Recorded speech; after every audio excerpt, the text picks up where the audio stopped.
Someone is leaving forever, and a miracle is coming. That's how it always works, isn't it?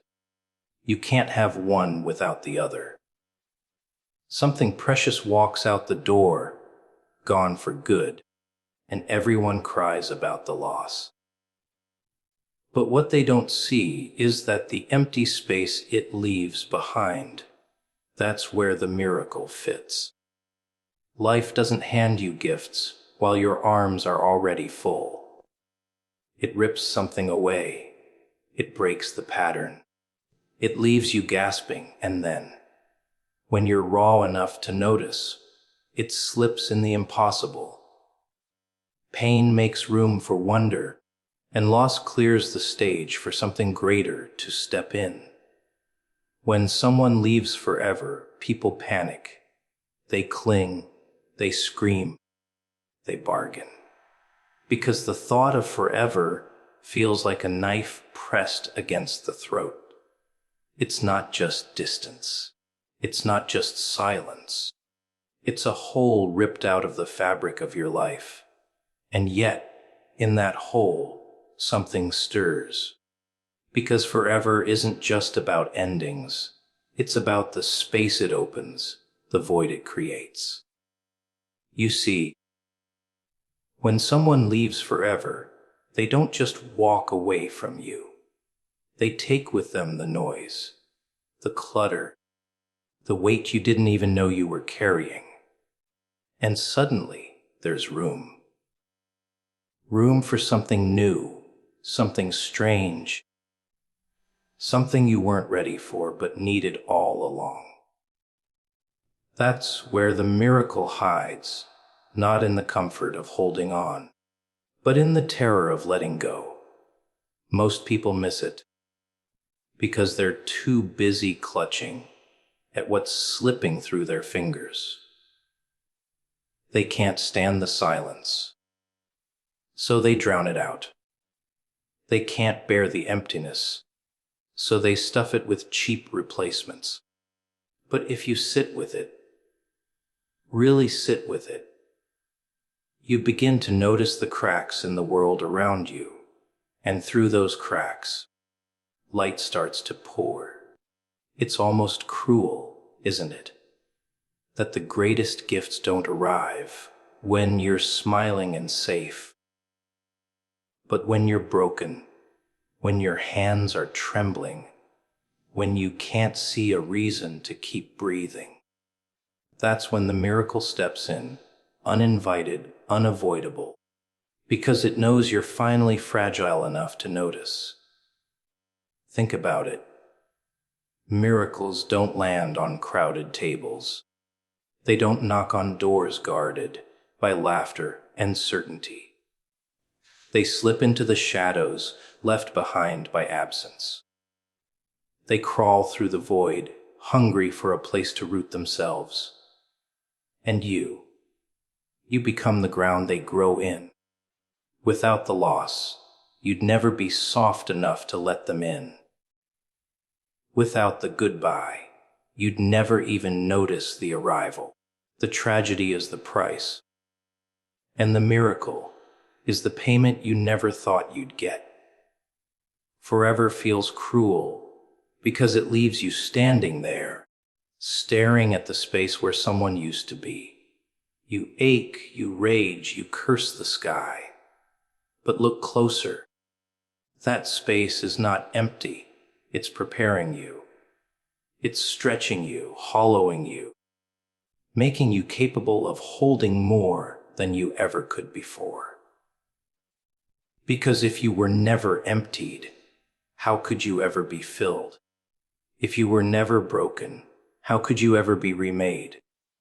Forever is just the first step. The miracle is the second.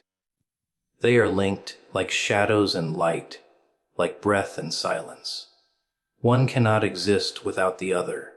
And so, when someone leaves forever, don't only look at the absence. Don't only scream at the void. Watch it.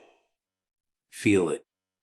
Let it consume you until you realize it's not a grave. It's a womb. Something is being birthed in the very place you thought life had ended. And the miracle, it's already on its way, already circling, already whispering at the edges of your despair. You can't see it yet, but you will, because the miracle always follows the forever. It always does.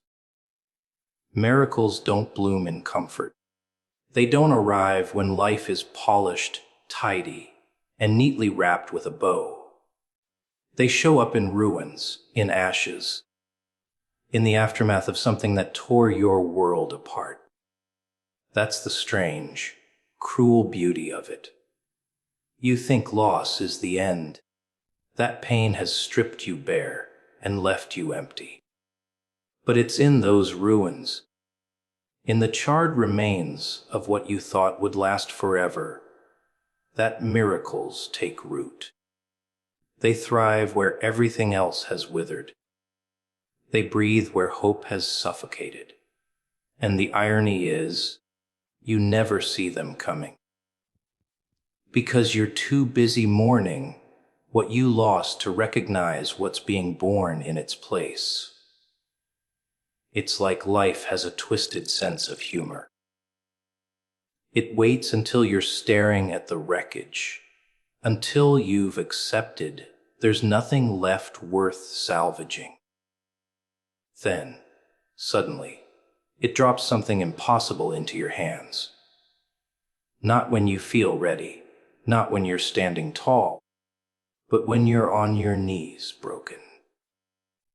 Miracles don't care about your timing, your plans, or your sense of control. They arrive unannounced, when the ground has already collapsed beneath you, when the only thing you can do is surrender. That's their playground. Desperation, collapse, the sharp edge of despair. That's where they thrive. Think about every story you've ever heard about transformation, about change, about greatness. None of them begin with comfort. None of them start in a place of security. They begin in chaos, in pain, in something being ripped away. That's the soil that grows the impossible. But people hate that truth, don't they? They want miracles without the breaking, without the sacrifice, without the emptiness. They want the light without the shadow. But that's not how it works. The miracle feeds on the ruins. Without them, it starves.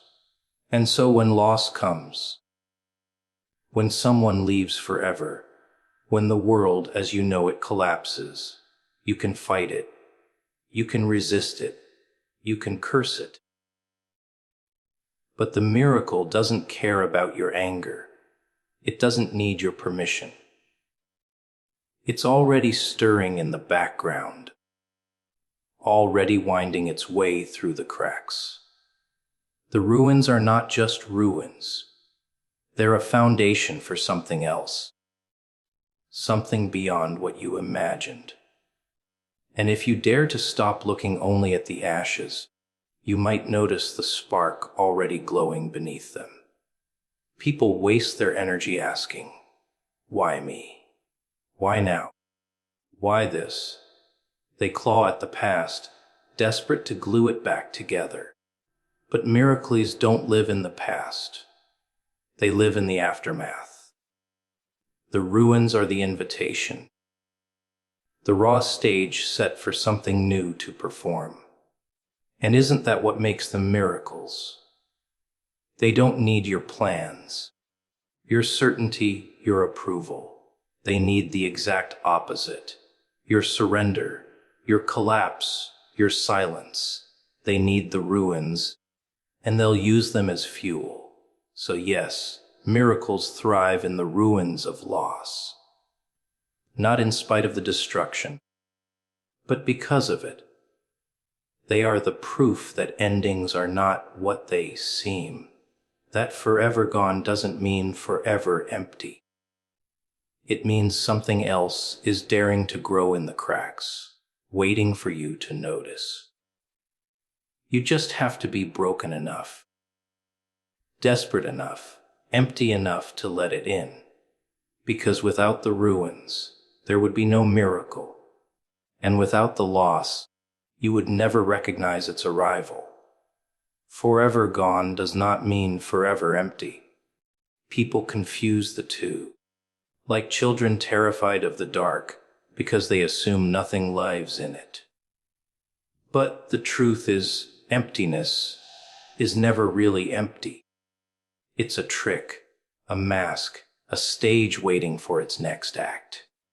When someone leaves, when something vanishes for good, you swear the space they filled has collapsed into a void.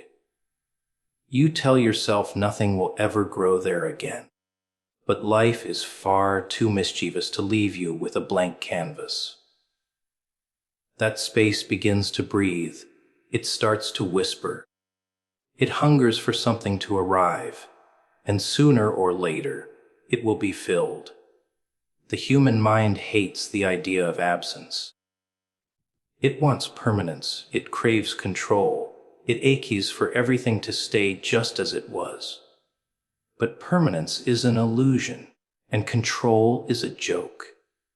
Forever gone simply means the shape has changed, the form has shifted, the chapter has closed.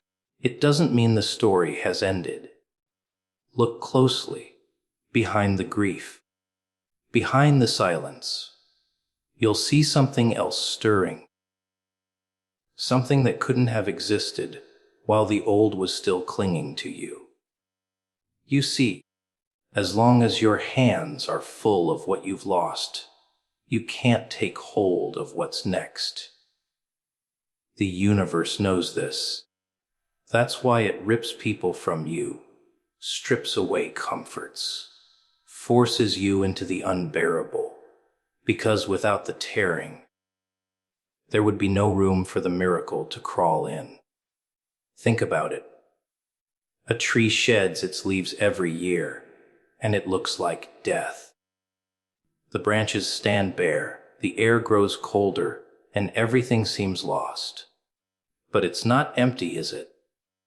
The roots are alive, the seeds are buried, and beneath that hollow silence, something is preparing to erupt again.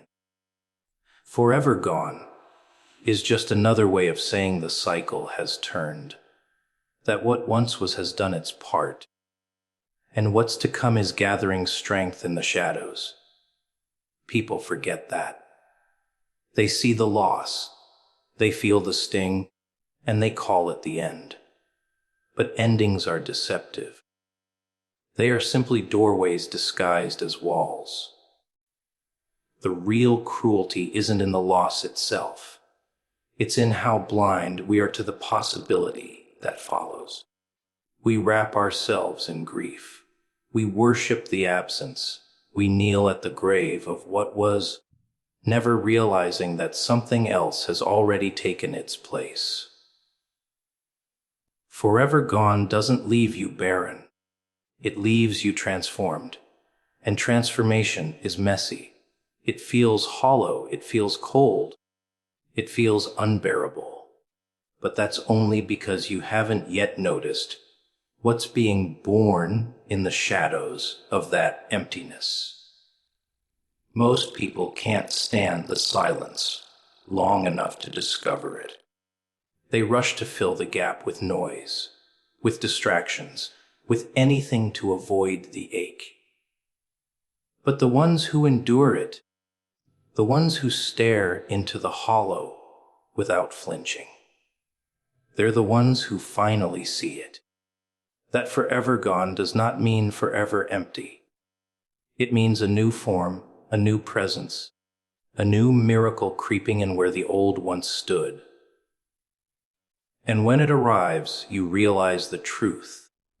The space was never empty at all. It was simply preparing for what's next. Absence is a strange thing.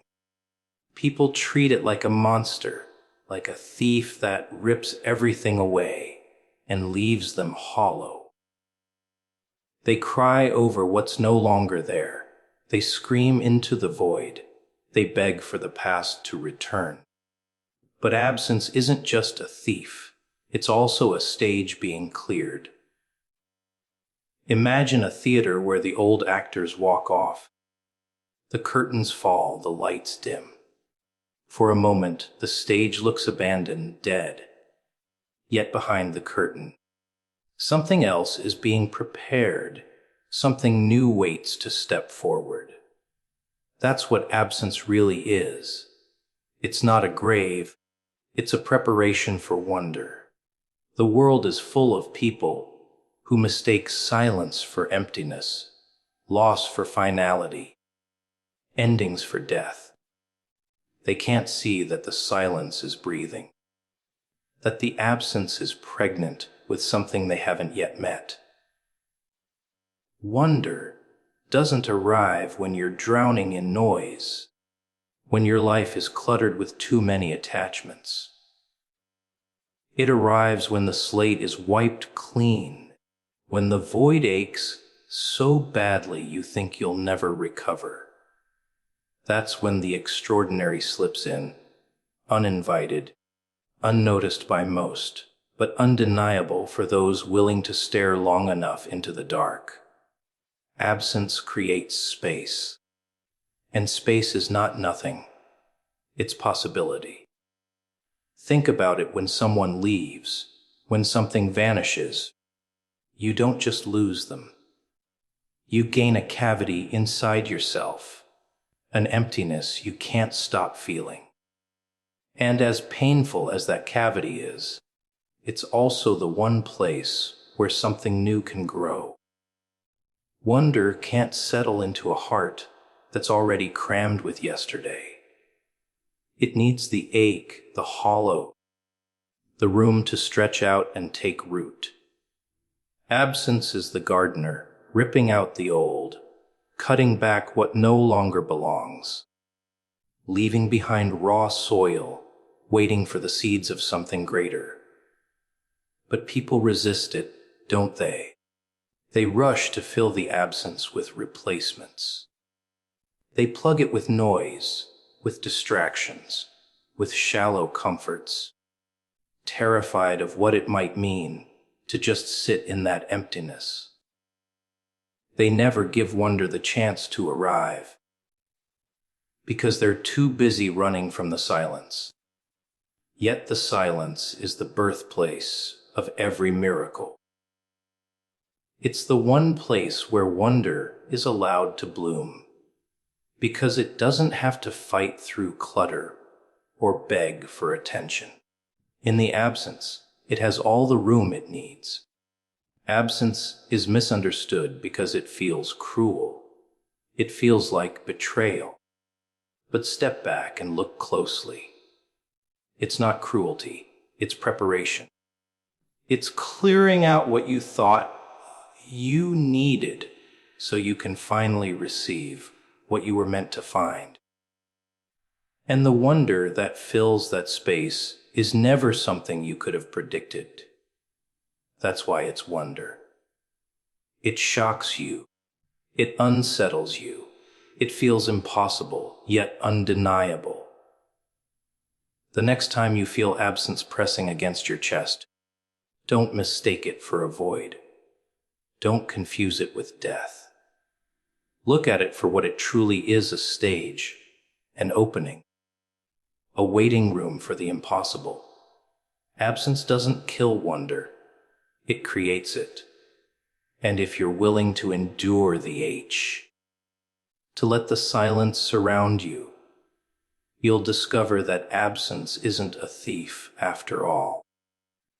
It's the hand pulling back the curtain, letting something far greater walk onto the stage. Pain sharpens the eyes in ways comfort never can. When everything is smooth, when the days roll by without friction, you grow blind. You stop noticing the details. You stop questioning the surface. You live half asleep in the illusion that all is well.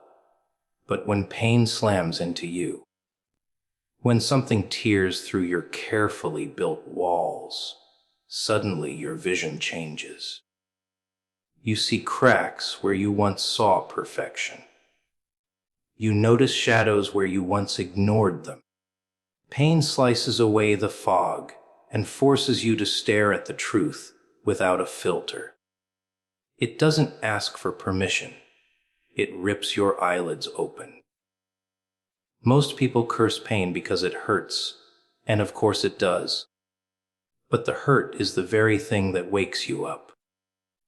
Pain isn't polite, it isn't gentle, but it is precise. It cuts where you've been blind. It carves where you've been numb. You think it's punishing you, when in reality, it's stripping away the illusions you've been hiding behind. Comfort lets you stay asleep, but pain demands that you look. Really look at what you've been avoiding. And once you've seen it, you can't unsee it. That's the gift buried in the sting. Think about the times you've grown the most, changed the most, seen the world in a way you never had before. It wasn't when you were laughing. It wasn't when you felt safe. It was when everything fell apart. That's when the world showed itself to you raw, unpolished, unforgiving. That's when the lies cracked open and you finally glimpsed reality for what it was. Pain sharpens the eyes not just to suffering, but to beauty too. The kind of beauty you can't see when you're distracted by comfort. The kind of beauty that only reveals itself when you're stripped bare, when all you have left is the rawness of existence. People fear pain because they think it will destroy them. But more often, it destroys the mask, not the person beneath it. It burns away the shallow distractions, the fake smiles, the stories you tell yourself to keep going. It leaves you raw, vulnerable, exposed, and that's exactly where clarity lies. You see things as they are, not as you wish them to be. Pain doesn't hand you illusions, it hands you reality. And though reality can be cruel, it can also be liberating. With sharpened eyes, you begin to notice miracles in places you never thought to look. In the quiet, in the ordinary, in the spaces left behind after loss. Pain trains you to search, to notice, to recognize what others overlook.